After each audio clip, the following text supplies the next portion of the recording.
ดูช่องนี้ครับ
เดี๋ยวครับ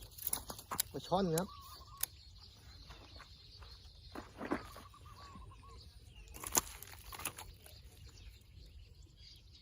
เป็น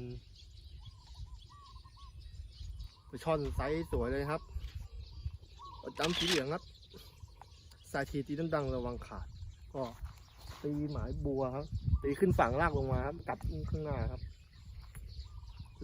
ยอดมาครับ